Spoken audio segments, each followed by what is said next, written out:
morning, Pace Academy. Caroline Knight here with co-anchor Katie Schiffer. We are here to be your number one greatest and latest news. Today's story, Mr. Cates' Valentine's date.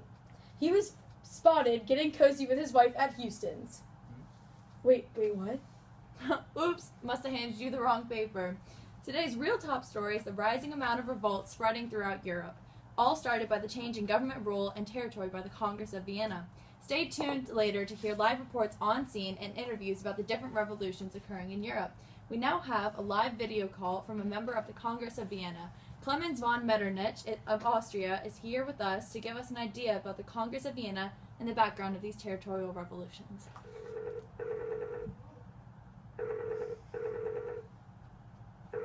Okay.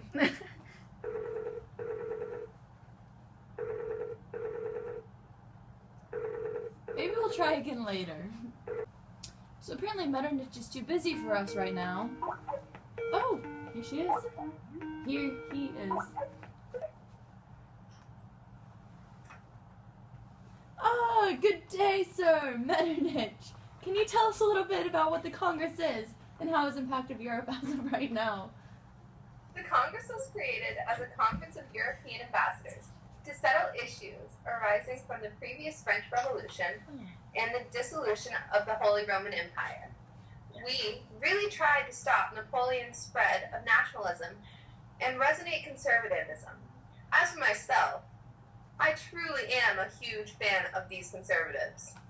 I support them very much. Were there any large territorial changes made as a result of the Congress? Well, first of all, we created a theoretical group of great powers in Europe, such as France, Russia, Prussia, and Austria, that we called the Concert of Europe. We then began to split up other territories that challenged the balance of power. Russia was given Poland, Prussia had power over part of Saxony, and the German states were now under Austrian power. But now, these territories are at a high state of revolution and revolt, creating madness in Europe. Thank you, Metternich. We appreciate your time. Stay tuned for reporter Malik on scene in Italy, where we have our first updates on the physical side of the 1848 revolutions. Malik? Thank you, Caroline. I'm reporting live. Malik Staples here from Italy, where a giant revolt has just broken out. As you can see, there's a major crisis of nationalism right now. The Italian people want King Charles to unify Italy right now, to create a sense of nationalism. And they're attempting to drive out Austrian power.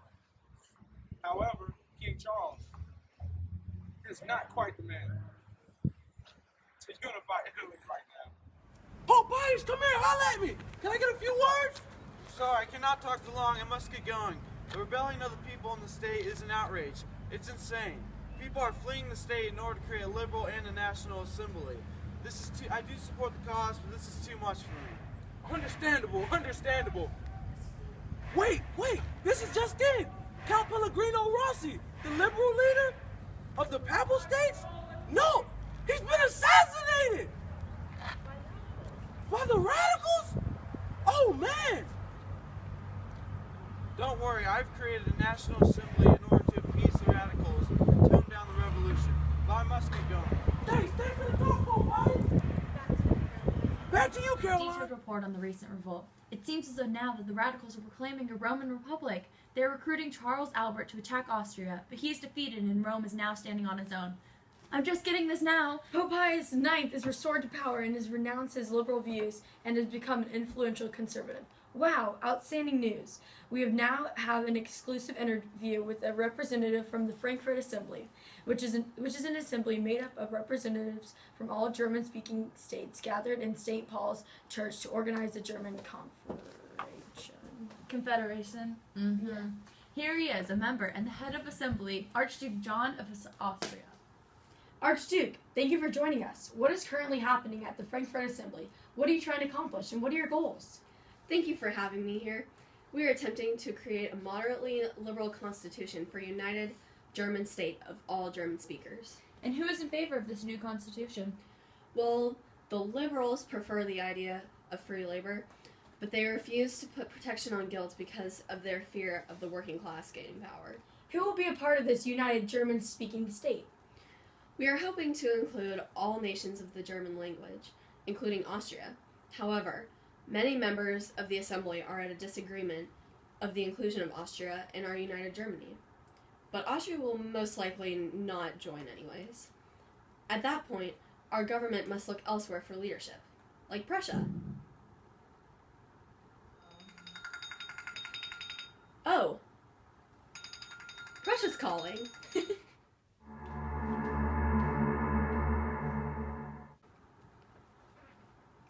Hello? Hello? Oh, I'm just getting this now.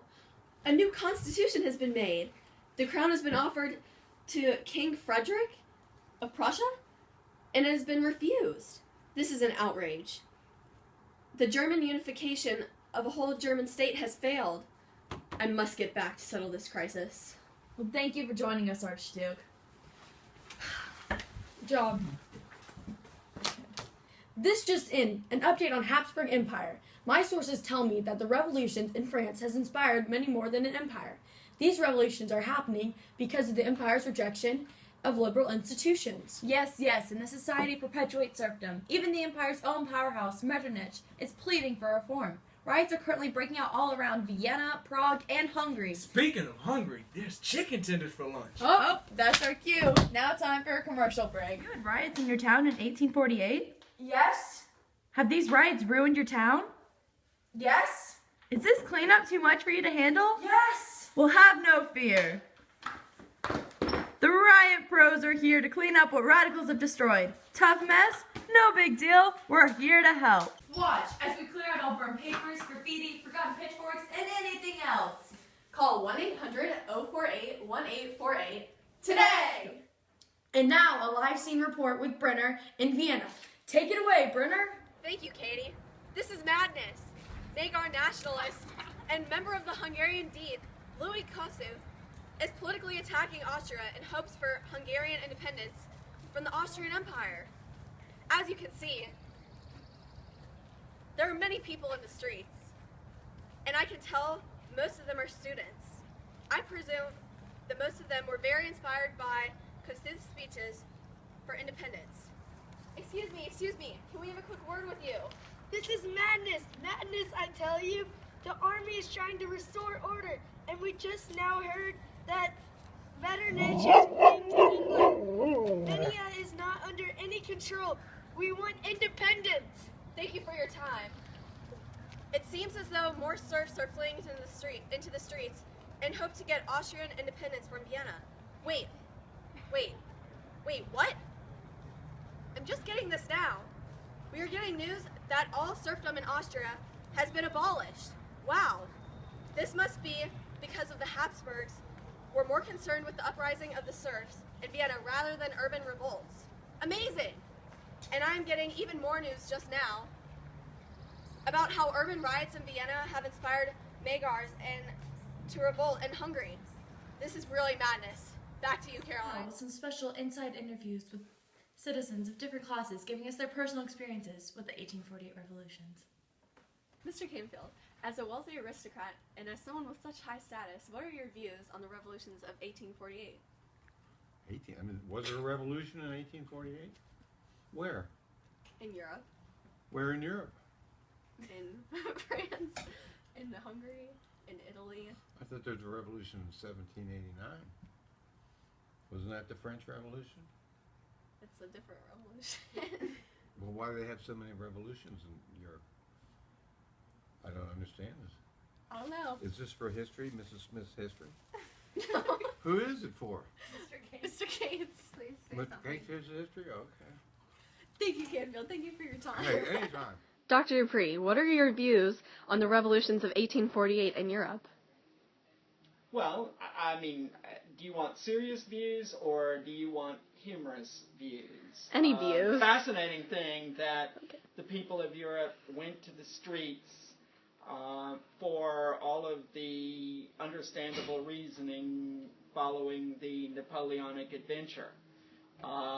More fascinating, I think, is the fact that They were throwing cobblestones at one another. They were building barricades. They were, it was the most extensive outpouring of popular power Europe had seen probably ever. Thank you. You are welcome. I'm glad you know so much about this topic. Thank you for your time. You're welcome. What are we recording? What's the question? What are your views on the 1848 revolutions? 1848 revolution. Whose revolution? Anyone's. What are your The People's views? Revolution. I'm not familiar with a revolution in 1848. That is the. And we're back on air with your trusty anchors, giving you the latest and greatest news. We're going to talk a little bit more of the 1848 revolutions, what's happening in Europe, but first... No, we're gonna stay on topic. The insanity in Europe is hectic right now. My sources tell me that the outbreaks in Hungary are occurring because of the influence of students in Vienna. It's being led by liberal nobles who want guaranteed liabilities. Right you are, Caroline. And the Hungarian Diet is trying to pass a law that may not appease them, such as equality of religion, jury trials, elections of lower chambers in the Diet, free press, and the nobles must pay taxes. I'm hearing that the Magyars want to be established as a separate state, however still being under the Habsburg rule, so that they will have a strong leader. Wow, the Habsburg Empire is very ethnically diverse. I wonder how the Habsburgs will appease to all of them. More information later to come. Now for a word with Kira. When I was a kid, I believed that Belgium was the greatest place ever. And I was right. I've lived my whole life as a native of Belgium and a devout Catholic. During the Congress of Vienna, they thought it was a brilliant idea to conjoin Belgium and the Netherlands. That's their job. After the Congress had made its decision, people were angry because they didn't think the Dutch government was paying much attention. I became angry too. Lots of people only support the Catholic Church, including me. People had lots of voice about the subject matter, but someone had to write what they said. And that was me. I'm not really a television personality, but I wrote what people said. Belgium is too Catholic and too culturally different to be part of the Calvinist Netherlands. I probably haven't written anything that the people didn't already know, but after I began writing, Belgium had an independence and became neutral. I believe that if all the same culture remained together, the world would be a better place. And we're back! What's going on? What's happening? Well...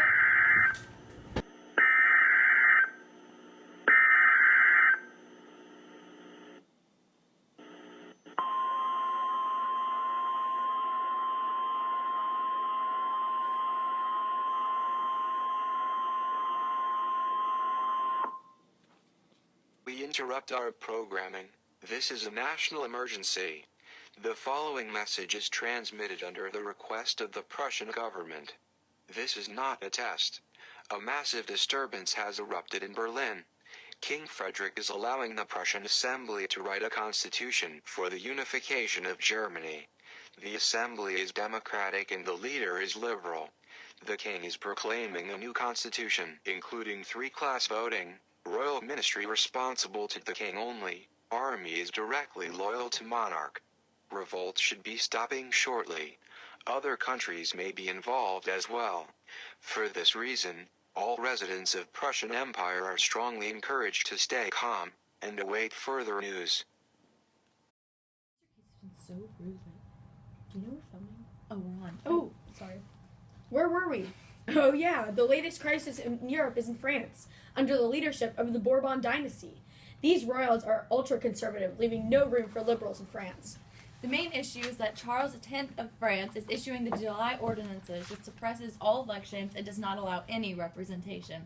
Here's a live revolution cam that is showing France's state as of right now. We want representation. We want representation. No taxation without representation. We're going to throw all the tea in the harbor. I think we have the wrong revolution and country. That's awkward. Or no. Anyways, mainly middle and lower class people are protesting against Charles. Oh, I'm just getting this now. Louis Philippe is being put into throne. He claims to be the king of the French. which I'm assuming implies all the people. A constitutional monarch, I presume? I'm getting that people are proving him to be corrupt and conservative. Maybe France will not reach its goals of liberalism and uniting France. Now, the people are electing Napoleon III, as he seems to be a more peaceful and promotional leader. This will establish a more stable and prosperous state. However, liberalism once again fails to do any good for uniting Europe. Now, let's take a look at some photos that have been sent in from one of our viewers. Here we have a painting sent in from one of our users, Radical1234. This photo shows not only strong radicalism in France, but also a mix of social classes involved in the revolution. The woman is personifying Lady Liberty as she leads the people over the bodies who have fallen below. The tricolored flag gives you a sense of nationalism. The people who were trying to make a change in France believed in civil liberties, representation, and had secular views. The people were clearly liberal. They wanted to limit government, which is clearly shown in the photo as the people desired to rule themselves. Lady Liberty guides the people towards a change. Here we have another image tweeted in from one of our viewers. His username is NoChange101. He states, "This painting is a reflection of the change of the Romantic age. Romantics like to look back on the old as a sense of stability and peace. The train coming towards us shows that the change is inevitable and people must progress on. Romanticism played a huge part in the revolutions for conservatives, as they were the ones who were against anything that was different from the old. The revolutions were mostly against anything happening that was from the old regime. The people you did not want to be around during this time of the revolution were those darn romantics." And now for a song with Dr. Dupree. Can you tell me about the 1848 revolutions? There was a time when men were kind, when their voices were soft and their words inviting. There was a time when love was blind, and the world was a song, and the song was exciting. There was a time, then it all went wrong.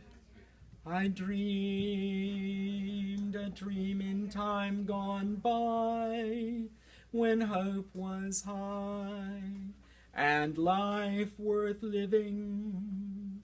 I dreamed that love would never die. I dreamed that God would be forgiving. But the tigers come at night, with their voices soft as thunder. They tear your hope apart. They turn your dreams asunder. Don't forget to text your photos to 1848 or tweet at us, #1848revolutions. I'm Caroline. And I'm Katie. And we'll see you next revolution.